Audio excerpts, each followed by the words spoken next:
Hello and welcome back. Before we get to part 2, Real Talk, please allow us to fulfill our capitalistic duty and plug our Patreon, the Contrarian Supplements. That's right. For a small fee, you too can help the Contrarians rage on. We have tiers ranging from just $1 to $10. It all depends on how much content you can handle. Starting at $1, it's the Travoltis tier, which gets you access to new bonus episodes focusing on a new movie every month, as well as access to the patron chat. Join other patrons in making fun of our opinions. Moving up to $3 is the Winoni's tier, which unlocks access to our pre-recording notes, our video reviews, and our spin-off show, Contrarians After Hours. That's a more laid-back space where we talk about other things we've been watching, reading, playing, thinking about. Sometimes it's related to the movies being covered in the main feed, but it usually isn't. If you want to be part of those patrons who help us shape the show by telling us which movies to tackle, that's when you sign up for the $5 tier, the Embries, and the $10, the Gads. Finally, all supplement subscribers, regardless of the tier, get access to our archive of special patron projects. Head over to patreon.com/contrarianprime now to join. Be sure to listen through the end of the episode to find out what's coming up to the Contrarian Supplements this month. Now, it's time for some Real Talk.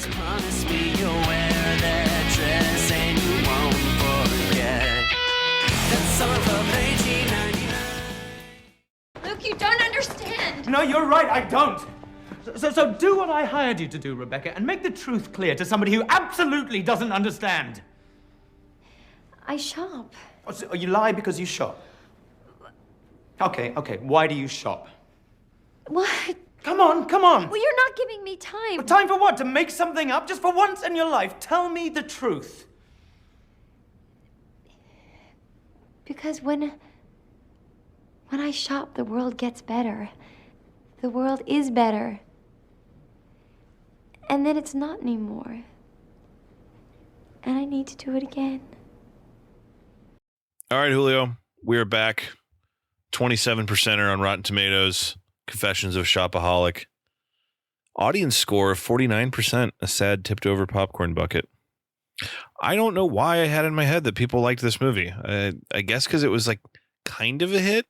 Made over $100 million, but I was kind of surprised to see the number next to it. And then, I mean, when you read off the reviews in the first half, I guess there's, albeit fascinating, I guess there is some reason to the critical reception it received at the time. But I mean, that has to be why they didn't make any more, right? Because if you said that there's like 20 other books, Isla Fisher is kind of a star, right? Mm-hmm. And the movie made money. So why wouldn't you make another one? But yeah, for me personally, PJ Hogan returned to form here. I enjoyed this. Lots to get into, to discuss. So why don't you go ahead and tell us the quotes that you pulled? What were the critics praising? Yeah, you're not the only one who enjoyed it, Alex. Have a few fresh tomatoes. We're going to start with Debbie Lynn Elias, who said, from Behind the Lens, who says, "Confessions of a Shopaholic will make you laugh. It will make you cry. It will make you glad those credit card bills are Becky Bloomwood's and not yours." Did it make you cry, Alex? Did it go that far? No, but I did laugh. I had some fun. Yeah, I mean, debt is real, and it's something that you, I, and I think most everyone we know, it's something they are familiar with. But fortunately, I don't have it to the extent that Rebecca did here. I mean, if she had held out a little bit longer, she could have waited until the 2024 election, maybe, and just wait to see if Biden would forgive her credit card debt. That's sad. Everything is sad. This is true. All right, next, Nina Kaplan from Time Out says, "If you want gritty realism, see an art house movie or shop in a pound store. As journalist Rebecca, Isla Fisher is silly and adorable, just like this adaptation of Sophie Kinsella's novel." Yeah. Who went to see Confession of a Shopaholic expecting gritty realism? The known avant-garde filmmaker PJ Hogan. Halfway through the movie, something happens to Kristen Ritter. She loses an arm, and then Hugh Dancy gets a venereal disease, gets an STD. That's the kind of movie they wanted. Kristen Scott Thomas kills someone on accident, but then has no remorse for it. Fred Armisen kills himself. Jesus. Oh, that crossed the line. I guess, yeah, we have to protect Fred Armisen.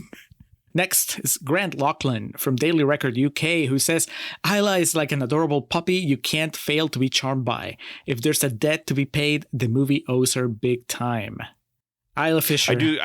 I do find her very charming in this, very easy to get behind and kind of root for in this movie. I guess she is always, or at least where I've seen her, she's always playing on that register of being adorable. And I'm not saying that's a bad thing. I think that's a strength if you're going to be a movie star. Right? Because even Bachelorette, I remember she was your favorite out of that group. And yeah, she's kind of a shitty person in that movie. But still, shitty but adorable, would you say? That's the whole thing. Because I forget the name of the actor, the guy who like is in love with her in that movie. I think he says something about that at one point. Like, you're just so cute and so adorable. Beach Bum. She's a little bit different in that. Oh God, yeah, you're right. But they kind of get her out of the movie before we could see her be adorable. We might have to revisit it, Julio. Just to make sure you get a proper register on it. I'm good. I am so good. And we're going to close now with Anna Smith from Empire Magazine, who says, it's hardly suspenseful stuff, but the sassy New York shopper angle should keep Sex and the City fans happy without patronizing them quite so cynically. Alex, that was just for you. Sex and the City fan, looks like it kept you happy enough. I'm assuming you didn't feel patronized. Yeah, that's an interesting mindset to be in, just due to the point in time that it was. Now Sex and the City seems pretty antiquated. Jesus, there's been a show that followed up on, where are they now? And check our patron. And this Shopaholic would have been less than a year after the first Sex and the City movie. And despite, in my opinion, how shit that movie is, it made over $400 million, and it was a hit. And obviously that television show was a massive success. And the show went through 04, 05. So, we're only 5 years removed from that. So it makes sense. Now I'm like, I didn't think of that for like much more than like a second earlier. It's like, she's kind of like Carrie Bradshaw. But being that close in proximity, it would be very easy. I assume that is why this project was greenlit in the first place. Like, hey, look at all this money Sex and the City made. And this is like, I think this is rated PG. So like we can, it's not as salacious or it's not as provocative. So we can market it to families and, date night. And so I fully understand what the intent was behind this. There's a Sex and the City shaped hole and we need to fill it. Yeah, exactly. But it's not something at any point I got hung up on. Mainly because the cast of this just keeps going and going, and I was endlessly fascinated by the idea of Kristen Scott Thomas in this movie, to be honest. That's the one that stuck out. Yeah. Not Lithgow. You're good with Lithgow anywhere. Lithgow, look, you have to understand, John Lithgow, I grew up with Third Rock from the Sun. That is what John Lithgow did. So I did not see Blowout or Ricochet or things like that until much later in life, understanding not just that he's a great actor, but he also could be like a real evil son of a bitch. Orange County is an example of something. That's what I thought of John Lithgow, big and loud and goofy like he is in that movie. So in this, I completely buy him in it. But again, it's like Ralph Fiennes being in a romantic comedy as like someone's boss. It's like, what? That obviously the connection there from The English Patient, but right. Willem Dafoe. It's the Fred Armisen character. Because, he was in The English Patient. I could see it.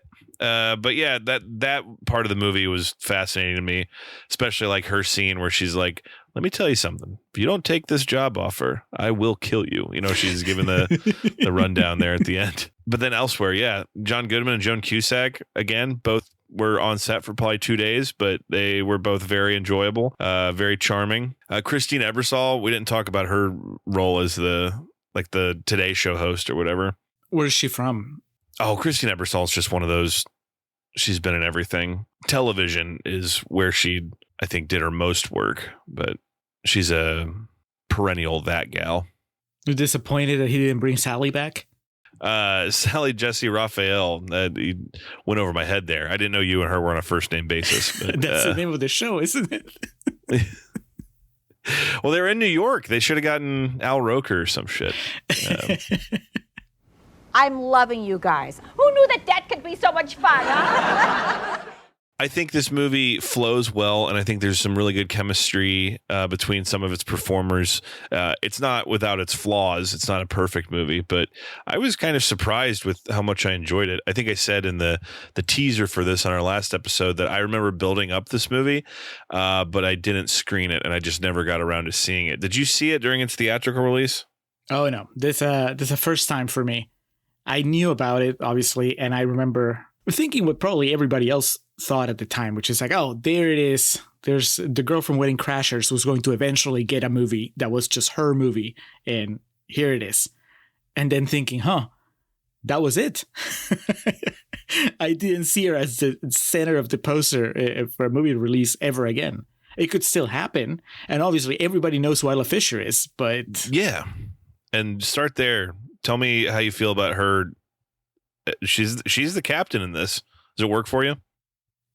Yeah, she is the reason that the movie works. I am a little less taken by it, I think, than you are. And I think part of it is that in the context of this summer project, I felt that it was it was like PJ Hogan just letting Hollywood completely assimilate him. And he's been such a quirky filmmaker in the previous 4 movies that it felt like he was really softened. Like all the edges were gone. This is just straight up a rom-com that could have been directed almost by anyone. And that's not true. Not almost by anyone competent, right? Mm. Like you could have told me that this was directed by our boy that directed He's Just Not That Into You, Kwapis.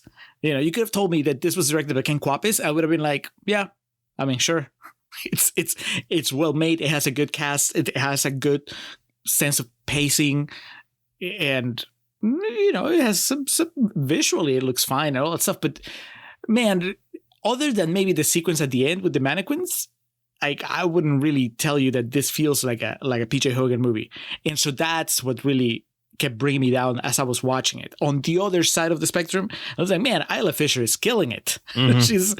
She's going for it, and she's really funny, and she could be so grating if she didn't get the performance right, because her character is so oblivious and self-centered at times. And that's I guess that's the other thing that feels like a PJ Hogan movie, right? She's following in the tradition of Muriel and Jules, not quite Kathy Bates, but maybe whatever Rupert Everett's name was in Unconditional Love, and even Peter and Peter Pan. You know, these characters that are very just selfish to a point, and have don't have social graces quite down, but yet somehow you find them endearing. You find a way into connecting with them, and that's something that happens here.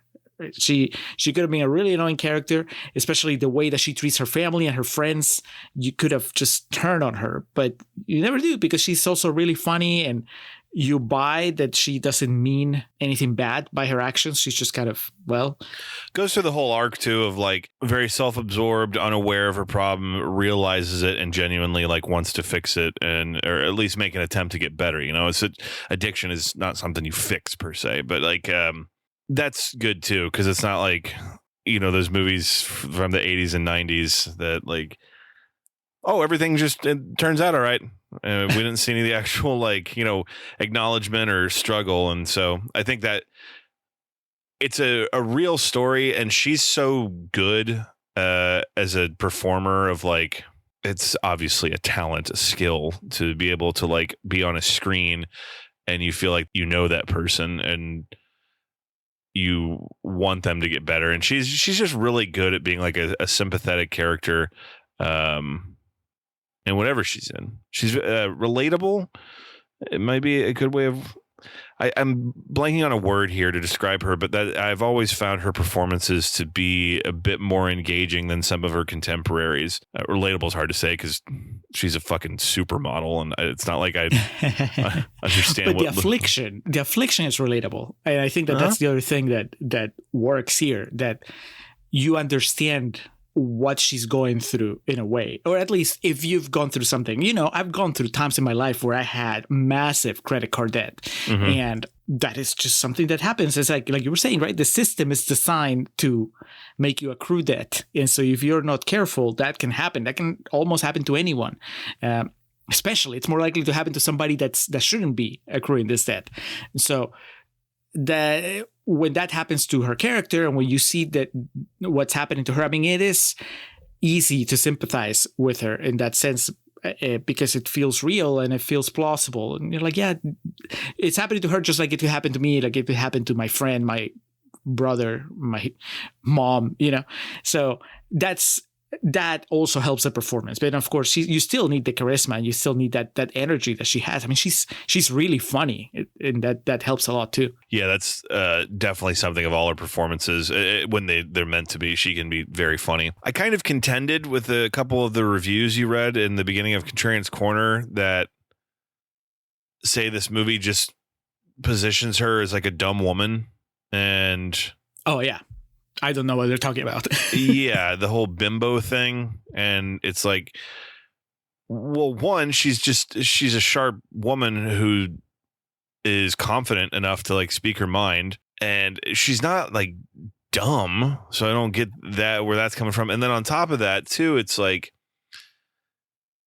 are they talking about her financial situation? Because to me, more it goes back to just what we're talking about. I think this movie kind of calls out, maybe not purposefully, but it's there, the idea of the lack of fiscal education just in general, but especially amongst like young folk.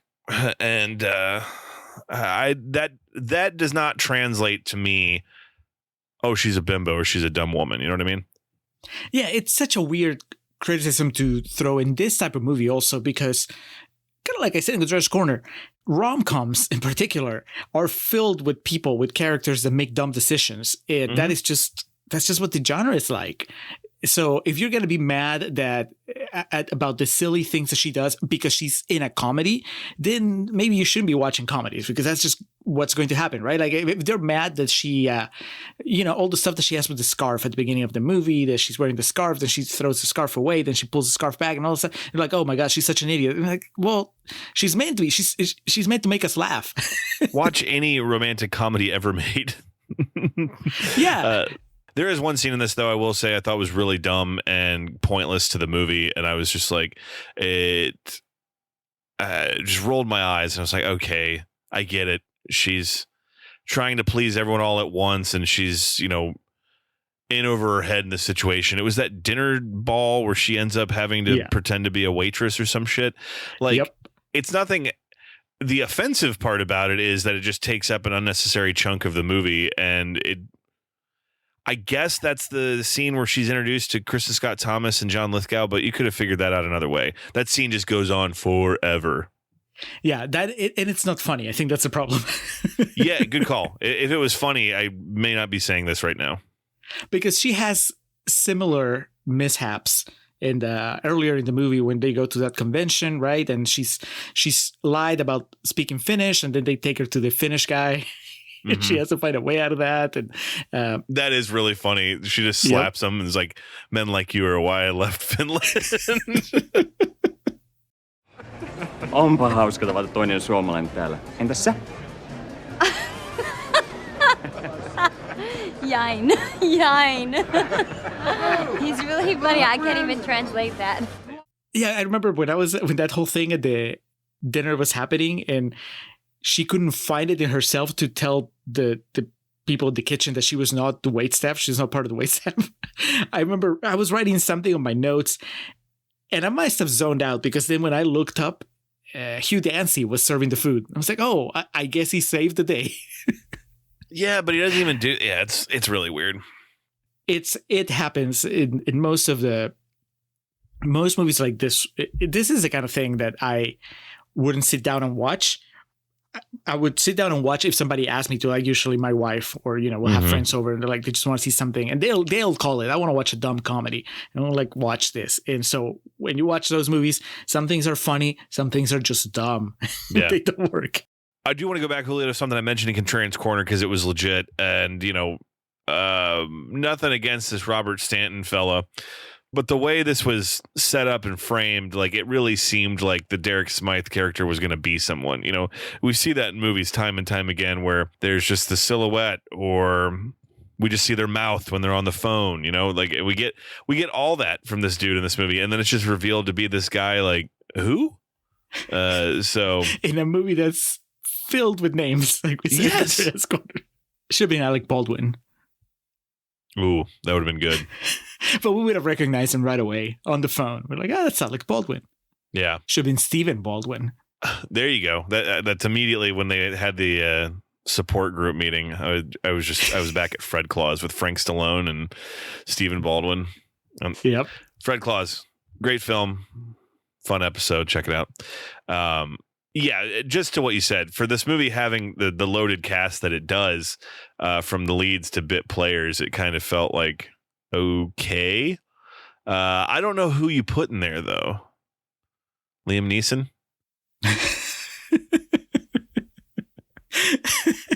He has a very specific set of skills that he's using to track Isla Fisher. You know what you could have done had it been Bryan Cranston, because that would have been right around the time that Breaking Bad kicked off. That would be too much, man. Yeah. Because then you just feel bad for Kristen Ritter the rest of the movie.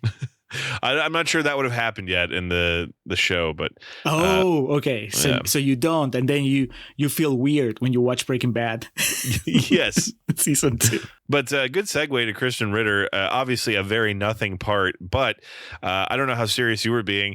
Like a shocking out of nowhere scene of great acting is that one where she finally just gives fucking Isla Fisher the what for. I was like, oh man, this came out of nowhere. Yep. Yeah. No, I was serious. And I was serious also about how I like that she's such a good friend, because you don't see that very often, or at least you don't see it to where it feels genuine. But here it just felt, because I kept waiting for her to reveal a side of herself that was not as supportive, but that never happened. And that's okay. Like normally you would say, no, you want to stay away from a character that is so wholesome, because that's not as interesting. But sometimes it works. And in this case, there's so much going on in this movie that I was perfectly okay with having a character like Kristen Ritter's that is just pure friendship and pure support. Because like I said, with Dress Corner, it is very effective when you just break that character's heart later on. So yeah, it's very earned. Like it kind of comes out of nowhere, but it also makes perfect sense when it finally happens. As contrived as it is, you know, with the moment that she had to choose between the bridesmaid dress and the interview dress, you knew that she was going to choose the interview dress because there's still like 30 minutes left in the movie. So there's no way that she can become a better person right away. We all knew it was coming, but it was still, it was good. And, you know, she's really good. I'm kind of like hot and cold with Kristen Ritter. I did not like her TV show. Was it Don't Trust the Bee in Apartment 23? Is that it? Sure. I know it has its following, and I know a lot of people really like her playing that kind of snarky character, and I guess she can do it, but I never find it as entertaining. This was not what I expected, because it's such a wholesome character. What's the word she does? She gets drunk. She gets really drunk at one point, but that's nothing. And so I was surprised that I like the performance so much, that I like the character so much, and yeah, she gets a really good moment there at the end. I told him that your Aunt Erminshire died of malaria. She died in a skydiving accident. Her parachute didn't open. How am I supposed to know her parachute didn't open? She doesn't even exist. Very dumb gag in this movie, Julio, that I laughed out loud at, that I would be shocked to hear you did. But they do the Chekhov's gun in this, where Isla Fisher vacuum seals all her clothes and packs the closet to the point where like the wood's stretching on it, and then later in the movie it literally explodes on Kristen Ritter. Again, very dumb, but I laughed out loud at that because it was I had forgotten about it up until that point, and it looked like really like they fucking packed in like, you know, squibs and shit into it to make it go like outward. So she has to dig her out. Yeah. Yeah, I think I laughed. I mean, I didn't laugh out loud. I think I chuckled. The most of the laugh out loud moments that I can remember were around the Fred Armisen character, which he's not necessarily, you know, he's playing serious Armisen, but the things happening around him are funny. And so every time that he was shown up either by Isla Fisher or by Hugh Dancy. Like they have that scene at the convention where there's this banker that she's been talking to about the displays, and Fred Armisen is trying to apologize about it, and then they realize midway through his sentence that the banker is actually happy with what Isla Fisher was saying, and so he has to pivot, and that stuff was funny to where I laughed a lot.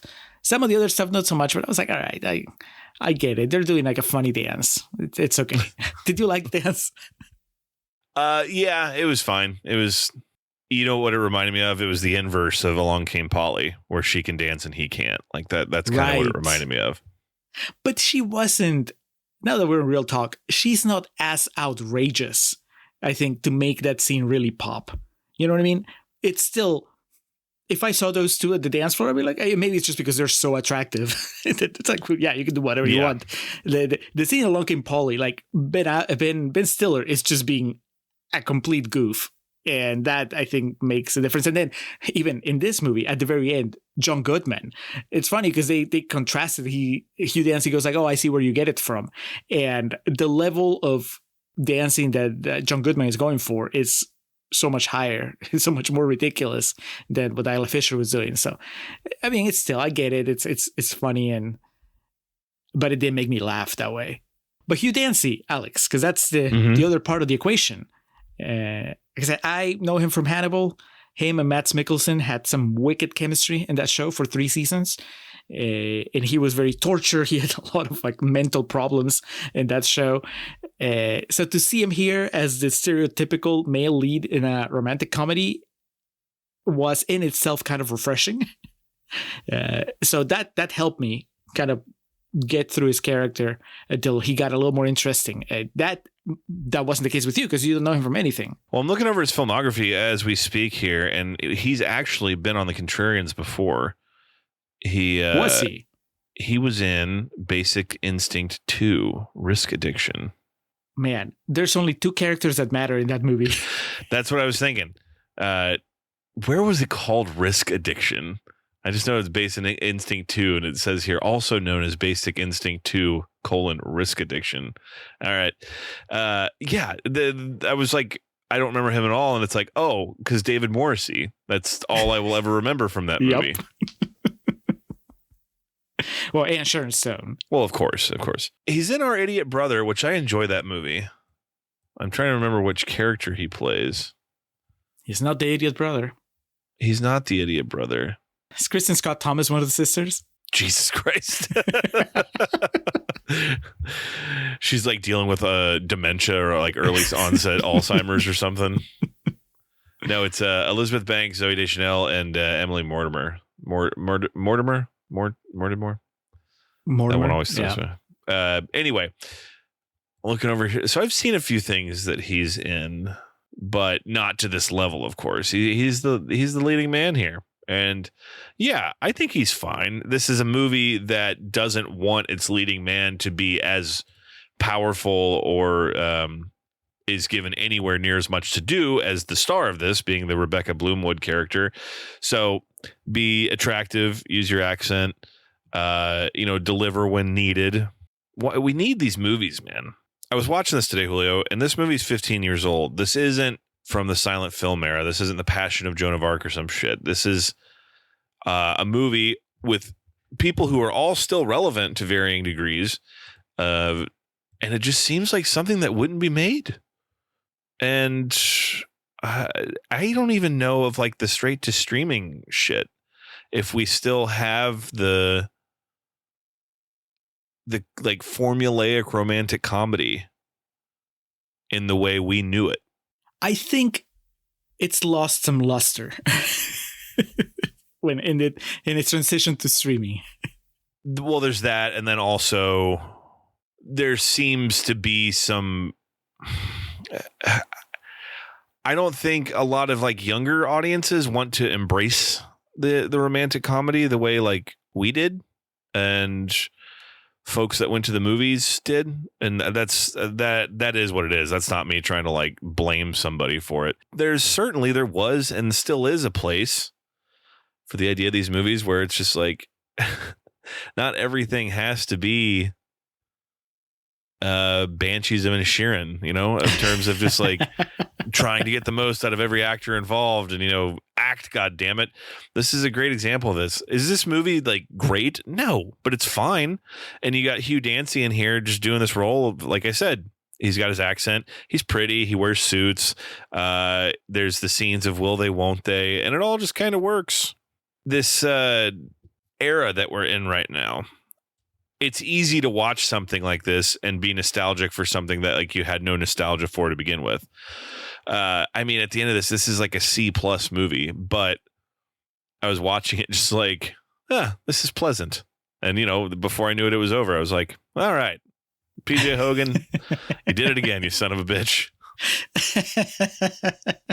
So I think of that specifically applying to the Hugh Dancy character, the role of Hugh Dancy here. I don't disagree with any of that. And I think I'd never really hadn't registered because we've been talking, not we, you know, like the world has been talking about kind of the death or the fading away of romantic comedies as a viable theatrical endeavor.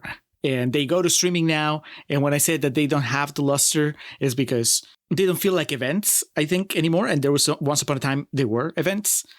And who knows, right? They might become an event again. That movie that I trashed fairly thoroughly, or at least expressed my disappointment, Anyone But You, you know, on an After Hours, eventually it kind of became a hit.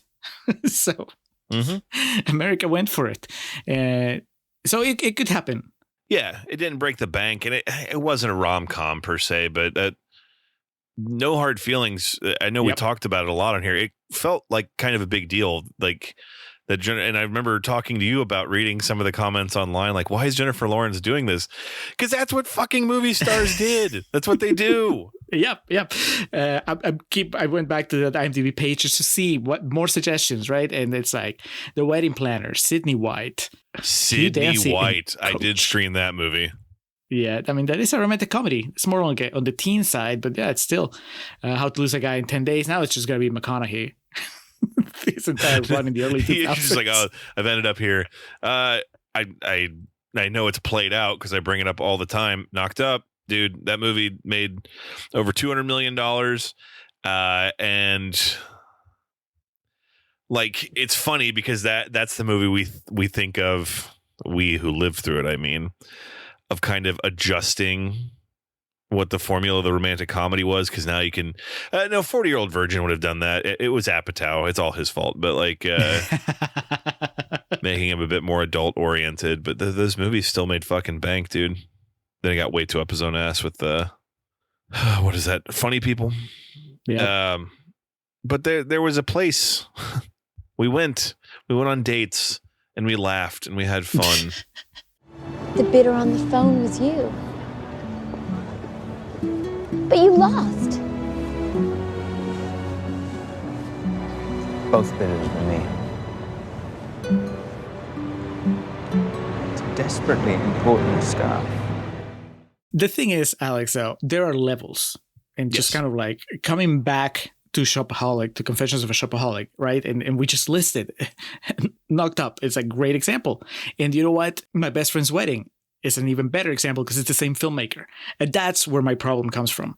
It was like, when you tell me that the guy that did My Best Friend's Wedding all these years later did Confessions of a Shopaholic, that bums me out. Yeah. Because it's it could be one of two things. One, he just couldn't make a better movie, which is disheartening. Or two, they wouldn't let him make a better movie, which is almost as bad. So it's still a problem. I know you can't just hit a home run every time, but this feels, like I said at the beginning of Real Talk, this feels like he wasn't really going for the home run. We'll just keep referencing Illegally Yours because I think it's probably the worst movie we've talked about this summer. Hopefully will be. And Illegally Yours felt like Bogdanovich, kind of like, whatever, just let me cash this check. And this would be a little bit like that. I think, not in such a cynical way. PJ Hogan seems like such a nice guy. Yeah. I can't really imagine him like doing this just for the paycheck. But it does feel like he's wearing a straitjacket while he's directing this. And all the clever stuff, all the subversions of the genre that were in My Best Friend's Wedding are not to be found here. This is just sticking to the formula and getting it right, doing it well. You know, he's got a good cast. He's a good director. He's got an eye for good shots, good score, good songs, all that stuff. But man, I wanted to do something better because he's done something better, and he is. Not everybody can make something like My Best Friend's Wedding. So I want the guy that can do something like that. I want him to keep trying to do that. And it not made everyone money. can make something like that, but a lot of people could have made this movie. Exactly. Yeah. So, man, I get it, right? Like Peter Pan was 2003. This is 2009. So you gotta make movies. You gotta find. You have to be a working filmmaker. So if the best option at the time is this adaptation of a chick lit novel, sure. But then at the very least, give it a spin so it feels more idiosyncratic, more unique to you as a filmmaker. And if you can't, is it because you didn't want to, or is it because the studio said, nope, look, what we want is just the cookie cutter romantic comedy that's just going to make people happy and that's it. It's like, well, macro, like it's fine, right? It made money, it made people happy, except for those people with the negative quotes. But on a very personal level, I'm like, no, this is just, I expected so much more. And I mean, I'll be curious just to find out what PJ Hogan has to say about it. If he'll just tell you, well, I wanted to do something else, but you know what? This wasn't it. I was hoping that this would be good enough that maybe the next one I could get really weird again. Maybe. I don't know. PJ Hogan like pitches these changes in tone and like some different directions for the characters to take. And Jerry Bruckheimer calls him and he tells him to meet him for lunch somewhere. They're like sitting outside. Bruckheimer's got his glasses on. He takes like his sunglasses off and he's like, so you made My Best Friend's Wedding, right? And PJ Hogan's like, oh yeah. And, you know, we broke the bank with that one, 300 million. It's like, what'd you follow that up with? Like, well, you know, there was this kind of complex project I did called Unconditional Love. Hey, what was the box office on that?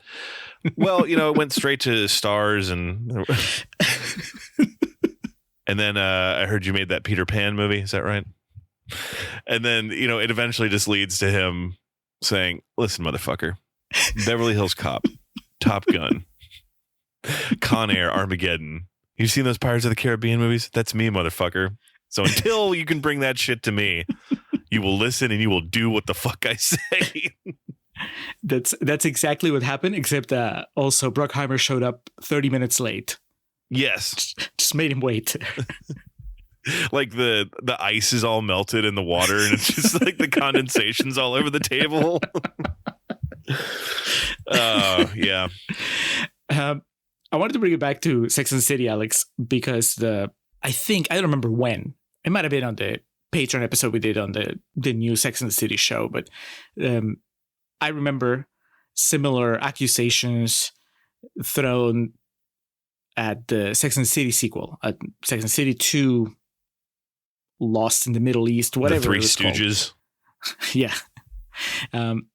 Where specifically the guy that played Big at some press junket was talking about how critics had killed the movie. The movie was supposed to be about having fun and just watching these women spend money somewhere else that was not America, you know, abroad, just to kind of vicariously the audience can live through them, you know. Things are tough in America, and so this is escapism. Yeah, well, I'm sorry. You know, I have to interject here. Well, then, brother, it shouldn't have been called Sex in the City. It shouldn't have had like the fucking 6 seasons of that show that told a completely different tale. Well, I think Big. He got his in the end when he died of a heart attack on his Peloton. That's what America wanted to see, really. I mean, I don't know what the perfect balance is. Movies are meant to be an escape, but I can also understand how movies can just hit the wrong note, depending on, you know, where you are in history. I couldn't tell you if that's why. Did that movie bomb? The Second City 2 bomb? Or was it just the critical reception was not good? I remember the critical reception was vicious, but $300 million. So I mean, yeah, and Shopaholic didn't bomb either. But to see so many people criticizing it for something that's along the same line, it was like, oh, how dare you make light of such a serious issue like credit card debt and people being financially crippled. I think it's an overreaction. Sex and the City 2 actually had a karaoke scene, and this one did not. PJ Hogan must have guest directed a scene. That might be the only scene I remember from that movie. They're singing that Beyonce song, right? I don't remember. Of course you don't. Yeah, that was a one and done. Anyway, I don't know. It feels like an overreaction. I understand why, because people can get emotional, sensitive about this kind of stuff. But I wonder how many of those critics would reevaluate their quotes. They might still not like the movie, but maybe they would tone it down a little bit with the rhetoric, where they're just taking it to task for not being a more thoughtful social commentary on America's reality at the time. That just seems silly all these years after. Oh yeah, because like we were saying, who looks at Confessions of a Shopaholic and thinks, "Oh man, that's not what it was like." That was not America in 2009. That's just weird. So in that sense, I think the movie got the short end of the stick there. But everything else, I mean, I'm glad it made money. I don't think it became like the moneymaker that would have allowed PJ Hogan to coast the rest of his career. I mean, the man has only one movie left, at least so far. So that's a bummer. That I guess as a franchise, it turned out to be a non-starter.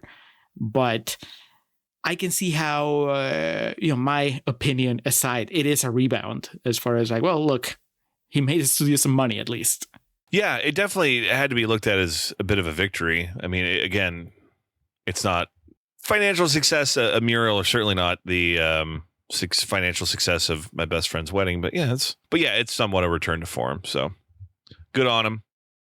I've just spent a few minutes rather wrapped up in your green scarf. I like it. She obviously has a passion for personal finance. You'll find this interesting, Julio, because you cited one of these movies. On its opening weekend, the film opened fourth behind Taken, He's Just Not That Into You, and Friday the 13th, as the 2009 Friday the 13th remake that has been passionately covered on this very podcast was released the same day, February 13th of 2009. We've also covered He's Just Not That Into You. We have, and you referenced that earlier. It grossed $15 million its opening weekend. Is there anything as good in this movie as the scene between Bradley Cooper and who's his wife in that movie? Jennifer Connelly? Jennifer Connelly? No. Yeah, I agree. And that's a movie, I think if I recall correctly, it was kind of a mixed bag of opinions, thoughts. Not a mixed bag of opinions and thoughts, at least from me, is the Friday the 13th film that came out on the same day as this. Like I said, Taken. I remember Taken was a January release, and at the theater I was working at the time, I remember like it was just packed constantly. And like I said, that it went on to make over $200 million. I remember that being like a sleeper hit. So this was, up against some pretty stiff competition. Especially those, like we talk about, those horror movies opening weekend. That's when they do all their business. Isla Fisher's performance generated good reviews, and she was nominated for the Choice Movie Actress Comedy at the Teen Choice Awards in 2009, but lost to Anne Hathaway from Bride Wars. Oh, there you go. There it is. The film itself was also nominated for Choice Movie Romance, but lost to Twilight. Man, what a year 2009 was. What a restructuring of the industry 2009 was. Alex, you think that they were at the set in between takes or something? They were setting up the lighting for the night shoot. And PJ Hogan, everybody else, they're planning the next romantic comedy, and Leslie Bibb is trying to get their attention. It's like, no, you don't understand. Iron Man, I was in that set. Like, superheroes are the next best thing. And they're like, okay. They do oh yeah, thanks for letting us know. And then she turns around, they make that face where they like stretch their lips out and raise their eyebrows. So Julio, I guess all that's really left as it pertains to Confessions of a Shopaholic is to provide our ratings. I enjoyed this. I've made sure to call out several times. I think it's something in me at this point watching movies through the goggles of 2024 and kind of realizing what I can and can't expect anymore from watching new releases. There's this inherent nostalgia or this like itch that comes along. I'm like, this is satisfying. But this is not a great movie. And, Muriel's Wedding, you liked more than I did, but for my first viewing of my best friend's wedding, as documented in that episode, that movie kind of blew my mind. And this is not that. This is way above Unconditional Love and Peter Pan in terms of quality. I know you've got your thing with Unconditional Love that I won't understand, but also with Peter Pan, I think. I think we were close in that. You liked it a little bit more, but we were on opposite ends with Unconditional Love. Anyway, with this, like I said, a C+. This is 3, maybe 3.5 stars. There's some redeeming things about this movie. There's some parts that are like, all right, let's move this along. But a good time was had. It's not a tough watch. It's not a movie I'm gonna tell the boys at the bar they need to go out of their way to watch. But this is a fine. If you have a friend over, you're having a date at home and making dinner for someone special, this is an easy one to throw on and put in the background because, truth be told, you don't have to pay painstaking attention to everything that's going on. So I was pleasantly surprised for what it is. So C+, 3.5 stars. Julio, where are you coming in? I'm lower than that. I guess this is so far. With one to go, this might be the PJ Hogan movie I like the least. And Wow. That is not, but you just heard me talk about it during Real Talk. There's a lot of it that I like. I just think that it's the opposite of the sum of its parts. It's not the sum of its parts, Alex. If you take all the elements and make up this movie individually, I like them more than I like the movie as a whole. Because I like the Isla Fisher performance. I like the Hugh Dancy. I like everybody's performance. I like the message of the movie. I like what the movie's trying to say. And even as a pitch, high concept of let's get the guy who did My Best Friend's Wedding and Muriel's Wedding to adapt this book that's very popular and try to go a little more mainstream. I even like that idea more than I like the end result. So I'm going to give it 2 stars because it still felt like a letdown, even though it made me laugh at times, and even though I appreciated what was getting right, it just felt way too generic. And that is the curse, I guess, of being a filmmaker I've grown to like, is just that I hold you to a higher standard. So 2 stars for me, C- for Alex. That's C+, sir. C+. I'm sorry. those mannequins, the applauding mannequins really got you at the end. Pushed it over the top. Yeah. What do you think about Confessions of a Shopaholic? Were you there opening day? Have we inspired you to check it out? Are you coming along with the journey, the PJ parties, and you watch it ahead of time just for this episode? Just let us know, because I'm curious. I mean, I don't know that I've ever met anybody who's talked to me about this movie, but obviously a lot of people watch it, so you may be one of them. You listen to this episode. Rebecca, you may not know this, but your appearance on that TV show has struck a nerve with many, many girls. Alex, we have one left. This is it. One more PJ party, and then we're all going home.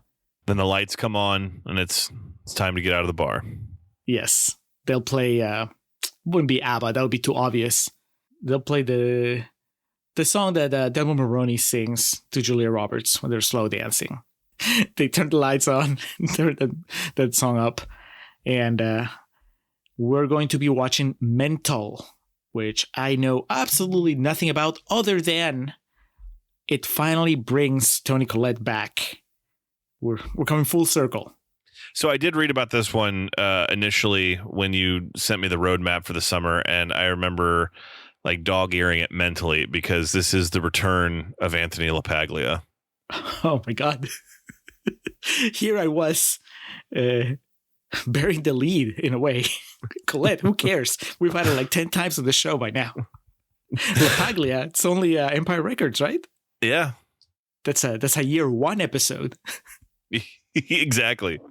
Looks like Liev Schreiber's in it too, and God knows I love me some Liev. All right. I'm excited. I don't know. The title sounds ominous. I don't even know if it's a comedy. I don't know what to expect, which is kind of a good thing when it comes to PJ Hogan. But we're not doing that right away. We have another Bogdanov film in between. And so our next episode is going to be about She Is Funny That Way, the final Bogdanov film. Another reunion of sorts. Tatum O'Neal, I know she's in that one. So P-Bog and Tatum O'Neal reuniting. I don't know who else is in it. I'm assuming it's a comedy just based on the title. It might even be a romantic comedy just to keep with this trend. I remember Jennifer Aniston's in it, and Catherine Hahn, and Will Forte. Well, there you go. All stars, it must be a rom-com. So next episode, we say goodbye to P-Bog. That's our last one. And then Mental right after. This is just the month of August. This a month of goodbyes. All right. So that wraps up Confessions of a Shopaholic. You know what is next. She's Funny That Way. I imagine it's going to be an emotional farewell, but we'll figure that out when we get there. Before we get out of here, Julio, though, we got to tell our wonderful patrons what they can expect over on our Patreon page. That's correct. This is August. It's a new month. So we have a new bonus episode. If not right now, at some point during the month, you're going to have an episode on the movie Take Out that is demanded by patron Jordan Mans, another pick from his top 100 list on Letterboxd. Alex, Take Out is, I'm cheating a little bit. I didn't consult you. And it's I was going to say, this is the first time hearing about this. Yes. Well, Jordan and Kinsey, they just moved back to Austin when they arrived. I guess we my wife and I met them, and they gave us a criterion of Take Out. And I watched it and I said, God damn it, we need to talk about this on the show. It's not a movie that would lend itself to a main feed episode, but I think it would be perfect for a patron conversation. So Take Out is going to be our bonus episode for August. Don't worry, Alex, you get to pick the one for the main feed for when we get to pick from Jordan's movies again. But This one, I took the initiative. I made an executive decision because we're recording so far in advance. I like it. If you are on the $3 or higher tier for the after hours, this is a PJ party after hours, so we're just doing all sorts of things. I am going to be telling you, Alex, about the new Yorgos Lanthimos movie, Kinds of Kindness, at an epic 2 hours and 45 minutes runtime. Already a potential Oscar contender, maybe. And then shifting gears quite a bit. Are you familiar with the Please Don't Destroy guys? No. So if you've watched SNL recently, which the answer might be no. Yes. They are kind of the spiritual successors. No. Yes. But they're kind of I gather, because I don't watch SNL that much either, but I think they're the successors to the, Andy Samberg and Lonely Island. Those guys. Yeah. So the Lonely Island people, how they used to make like the funny videos and they would just work as a group. And I think that's what these guys do. I've seen a couple of their things on SNL. They were pretty funny. And I guess somebody decided it was time to have them make a movie. So they made Please Don't Destroy, The Treasure of Foggy Mountain. And I was like, why not? It seems like a dumb comedy. So sometimes you just need that, as proven by your enthusiasm for the movie we covered this episode. Sometimes you just need a dumb comedy. So I'll be telling you about a very serious, artsy-fartsy movie, Kinds of Kindness, and I'll be telling you about Please Don't Destroy, The Treasure of Foggy Mountain. What are you bringing to Contreras After Hours? Well, Julio, for my portion of After Hours, it's going to be a old man rant through and through. I've been playing some more modern video games recently. I've been picking up some Call of Duty, and I'm going to be talking about how that came to be, the game itself, and also just the lack of time I have for video games now, in the sense of how long you have to wait to actually play it after you buy it. A bit of a comical story of this particular game and the days I had to wait to actually play it again. But let me talk about some Call of Duty. Julio, you don't mess around with first-person shooters too much, do you? I'm not good at it. Once upon a time, Alex, I had this belief that if I tried hard enough, I would be good at whatever I wanted to be. And then part of growing up and realizing that that's not the case. Sometimes you're just not good at something, and you're better off just watching somebody else play instead of instead of messing up the everybody else's game by trying to be with them. So no, I enjoy first-person shooters as something that I watch. So yeah, I look forward to you telling me about that. And then close it down. QVR's also available on this tier and higher. We're doing a dual QVR for August, Alex. Patron Jamie Russell is tasking us with watching Invasion of the Body Snatchers. Nice. I've never seen it. I think I've seen bits and pieces of it. I am familiar with the meme. Are we talking about the original one? We are talking about the Donald Sutherland one. Is that a remake?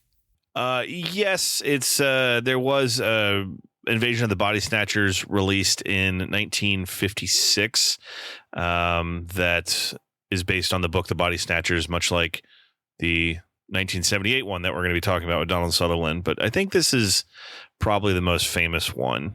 Mainly, I was just making sure we're not doing the Nicole Kidman, Daniel Craig invasion.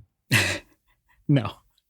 I think I've had that movie on my Netflix queue every now and then, like on and off whenever they add it and then they take it off, but I've never watched it. I heard it was pretty bad. No, Donald Sutherland, I think Jeff Goldblum is in it too. I look forward to it. It's one of those that feel like, it's part of film culture. You need to have seen it. So Thank you, Jamie, for giving us the chance to do that. So that's it. QVR, dual QVR for Invasion of the Body Snatchers. I'm going to be talking about Call of Duty and an old man rant from Alex on After Hours, along with my review of Kinds of Kindness and Please Don't Destroy the Treasure of Foggy Mountain. And then, of course, for every patron, for all patrons, regardless of the tier, I'm going to be talking about Takeout and then all the other stuff that we have on the Patreon channel. Check it out, patreon.com/ContrarianPrime. That's it. Let's get out of here, Alex.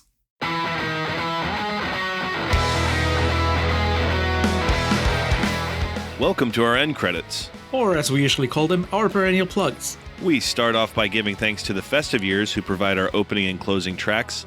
They kick us off with Last Stand and take us home with Summer of 99. Be sure to head over to thefestiveyears.com for any and all Festive Years needs. Our friend and fellow podcaster Hans Rothgieser is the man behind our logo and all the art you see related to our show. Reach out to him and let him know how much you like that little tomato.